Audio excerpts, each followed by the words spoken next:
El Evangelio de Marcos es el segundo evangelio del Nuevo Testamento, el cual narra la vida de Jesús. Entre los 4 evangelios es el más corto y simple en el sentido que enfatiza las acciones de Jesús.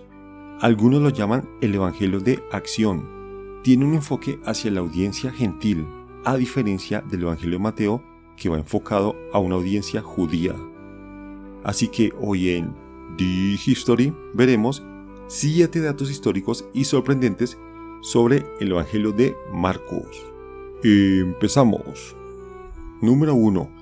El evangelio de Marcos narra más milagros que los otros 3 evangelios, con un total de 17 milagros. Tiene un ritmo lleno de acción y con frecuencia se utiliza la palabra inmediatamente según la versión de la Biblia. O en otras versiones, las más antiguas y más cercanas a los escritos originales, la palabra inmediata no existe, pero sus acciones sí son inmediatas. Su narración es de constante movimiento. También vemos que este evangelio se enfoca más a las acciones de Jesús que en sus palabras.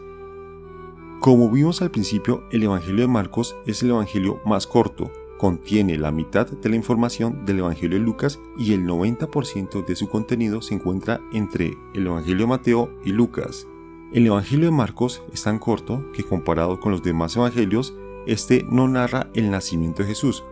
Es el único evangelio que relata la curación de una persona que era sorda-muda de Tiro, que se encuentra en Marcos 7:31 al 37, y narra sobre el ciego de Betsaida, que se encuentra en Marcos capítulo 8 del 22 al 26. Número 3. ¿Quién es el autor del evangelio de Marcos? Ya que el libro no lo menciona, y es que Marcos no hizo parte de los 12 discípulos. Las primeras tradiciones eclesiásticas y los primeros líderes de la iglesia primitiva se lo atribuyen a Juan Marcos, el mismo que se menciona en los Hechos de los Apóstoles en el capítulo 12:12.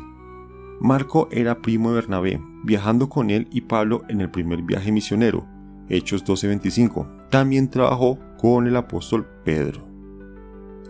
Número 4. Nota autobiográfica o cameo. En el capítulo 14, del versículo 51 al 52 del Evangelio de Marcos, habla de un joven que seguía a Jesús cubierto con una sábana y lo capturaron, pero él huye desnudo dejando la sábana. Este evento no es mencionado en ningún otro evangelio, es más, no aporta nada al texto, pero se cree que pudo ser el mismo Marcos diciéndonos: yo estuve allí, siguiéndolos como testigo de lo que acontecía. Punto número 5. Experiencias con Pedro. Es probable que el evangelio se base tanto en sus relatos, o sea, de Marco como testigo presencial, y en la experiencia del apóstol Pedro, al igual que se cree que fue escrita en Roma, ya que Pedro menciona en 1 de Pedro 5:13 a Marcos como hijo antes de su martirio, en la persecución que realizó a los cristianos el emperador Nerón en el gran incendio del año 64 después de Cristo.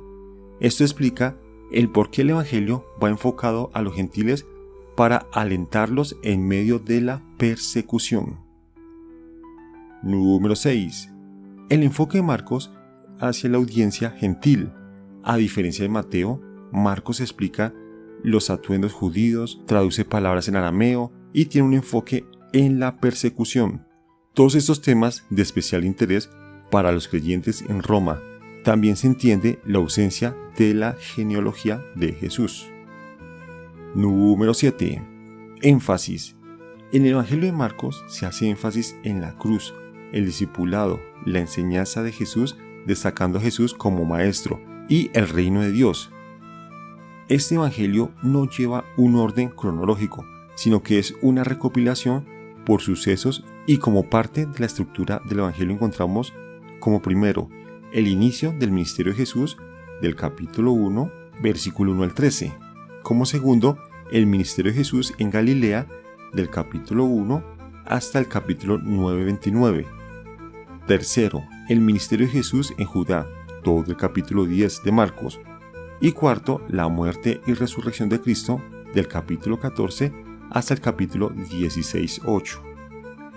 Así que vemos estos datos sobre el segundo evangelio de la Biblia, el evangelio de Marcos, el cual nos da un enfoque más sobre la humanidad de Jesús y un evangelio dirigido hacia los gentiles que en aquella época pasaban persecución. Eso no quiere decir que no sea vigente para nuestros tiempos. Al contrario, está mucho más vigente. Por eso es de aclarar que aunque se escribió hace mucho tiempo, es vital para nosotros. Es un libro de grandes enseñanzas, ver el poder de Dios a través de Jesucristo y sus milagros, y ver otra perspectiva a través de otro escritor sobre la vida de Jesús.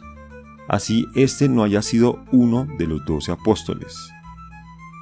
Si el video te gustó, por favor no olvides dar like, suscríbete si no lo has hecho. Si sabes otro dato sorprendente sobre este evangelio, no olvides en dejar tu comentario. Esto es Vivir History y hasta una próxima.